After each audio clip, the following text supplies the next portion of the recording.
আহা, কতদিন ধরে না কুমড়োর সাথে দেখা হয় না। কিরে কুমড়ো, আছিস নাকি? কি খবর? এই তো দাদা, তা কি খবর? দিনকাল বেশ ভালো আপনাদের। আমাদের আর ভালো মন্দ দেখার কে আছে গো দাদা? সে কি রে? কেন, কি হয়েছে আবার বলবি তো? তোর কথা শুনে তো মনে হয় তোর মন ভালো না। তার বলতে, দিনকাল যা পড়েছে দেখছেন তো দাদা, বাজারে আপনাদের কি দাম! আর আমাদের তো সেই কবে যে ৫০ থেকে ১০ টাকা ছিল, আর তো বাড়লো না। এই কষ্ট কারে বলি? ও আচ্ছা, এই ব্যাপার। আসলে কি জানিস তো, আমাদের বা দোষ কি?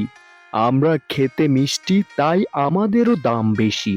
তাই লোকজন চড়া দামে আমাদের কিনে নেয়। ধুর দাদা, কি যে বলেন! আমরাও তো মিষ্টি ফল, তাও কেন আমাদের দাম কম?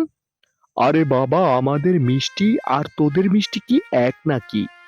আমরা তো জন্মলগ্নে মিষ্টি হয়ে থাকি। হয়েছে হয়েছে, তোমরা মিষ্টি ফল হলে কবে থেকে শুনি? তোমরা যদি মিষ্টি হতে তো তোমাদের তো মিষ্টি তরমুজ বলে ডাকার কথা।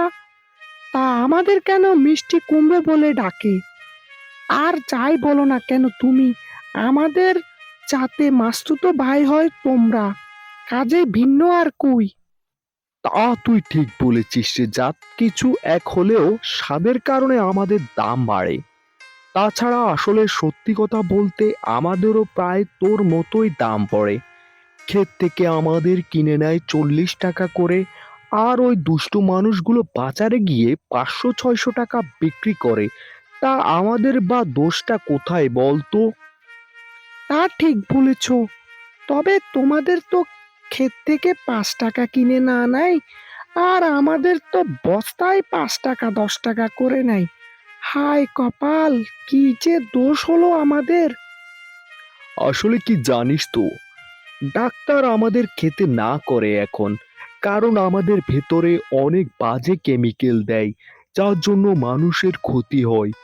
আর কুমড়ো খাওয়ার জন্য বলে, কারণ দামে কম হলেও তোদের পুষ্টিগুণ অনেক বেশি। তা যা বলেছ তরমুজ দাদা, একবার তো আমাদের প্রধানমন্ত্রী বলেছিল আমাদের দিয়ে বেগুনি বানালে পুষ্টিগুণও বেশি এবং দামেও কম পড়ে। ঠিকই বলেছিস।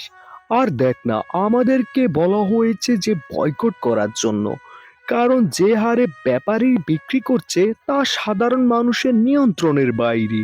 তাই আমাদের কিনলেও বড়লোকরাই কিনতে পারে। আমরা গরিব লোকের আওতার বাইরে থাকি রে। কিন্তু দাদা, আমরা গরিবের আয়ত্তে থাকার পরেও গরিব মানুষ আমাদের কিনে না। আমরা অবহেলিত অবস্থায় আছি। আর ওজনের দিক দিয়ে চিন্তা করলেও তোমার আর আমার ওজন প্রায় একই। হ্যাঁ রে, তা ঠিক। ওজন চিন্তা করে দাম যদি হতো, তবে আমার চেয়ে তোর দাম বেশি হতো। তবে চিন্তা করিস না, সত্যি বলতে কি, মোটা জিনিস অবহেলায় থাকে বেশি। এই ধর তুই একটা কুমড়ো, তোর মতো অনেক মানুষও মোটা আছে, তাদেরকে সবাই ছোট করেই দেখে। তাই তাদের মনেও তোর মতো অনেক কষ্ট রে। ঠিক বলেছ দাদা, আমাদের কুমড়ো বলে না এখন, মোটা মানুষগুলোকে কুমড়ো বলে এখন।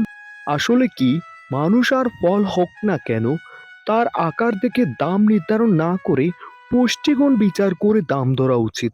তাহলে মানুষও কিনতে আগ্রহী হবে। আর মানুষের জন্য কে মোটা কে চিকন এসব বিচার না করে তার ভেতরে কি গুণ আছে তা দেখে মানুষকে মূল্যায়ন করা, তাহলে তোর মতো মানুষের দুঃখ থাকতো না রে। তরমুজ দাদা, তোমার মতো যদি সবাই এভাবে চিন্তা করতো, তাহলে সমাজের মানুষগুলো আর অবহেলিত থাকতো না। চলো দাদা, এই কথা আমরা সবার সাথে শেয়ার করি। হ্যাঁ ছোট্ট বন্ধুরা, তোমরাও আজকের গল্পটা সবার সাথে শেয়ার করে দাও। চল রে কুমড়ো, এখন বাড়ি যাই। তবে দাদা, সাবস্ক্রাইবারের কথা বলবে না? ওহো, ভুলেই তো গেছিলাম। বন্ধুরা, নতুন নতুন গল্প পেতে সাবস্ক্রাইব করতে ভুলো না। তা আজকের মতো আমরা কাজে যাচ্ছি।